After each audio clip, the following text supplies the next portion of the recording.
This is just a test video for a series I want to do. And yes, this is inspired off of Mr. Beat's presidential election video. Thank you and enjoy the video.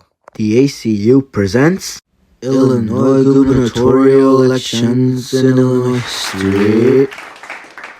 The 50th gubernatorial election in Illinois happened on November 2nd, 2010.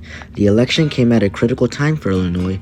The state was still dealing with the fallout and from the infamous corruption scandal Rod Blagojevich. You know, the guy who tried to sell a U.S. Senate seat? Yeah, that guy.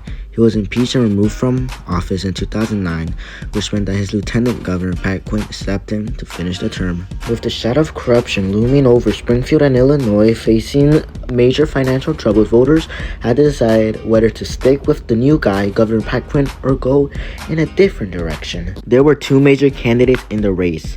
Pat Quinn, the incumbent governor who had taken over after Blagojevich was impeached.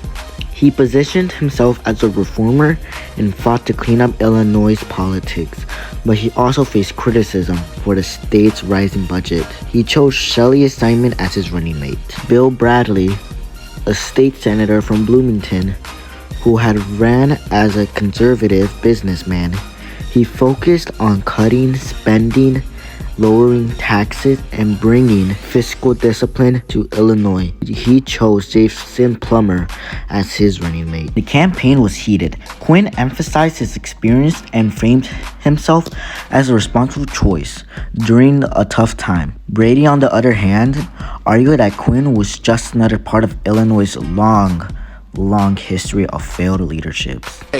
And save He says a slugfest between the top two in the polls could create a crack for Robitaille Block to campaign through. And while we didn't see sparks Wednesday, Fleming says just wait. Meanwhile, Brady faced controversy over his conservative stances, including his opposition to abortion, even in cases of rape or incest. Quinn also had to deal with criticism over his handling of the state's budget crisis.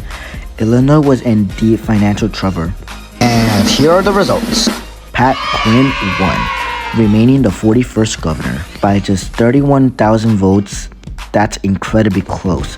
Brady refused to concede at first, hoping for a recount, but eventually the results held. As expected, Quinn's support came from Chicago and surrounding areas, while Brady dominated in rural areas of the state. But in the end, Chicago's population advantage carried Quinn's victory. Quinn's victory allowed him to continue his push for fiscal reform, though he later became unpopular for supporting an income increase. Meanwhile, Brady remained active in Illinois politics, but he never made it to the governor's office. I'll see you for the next election, buddy.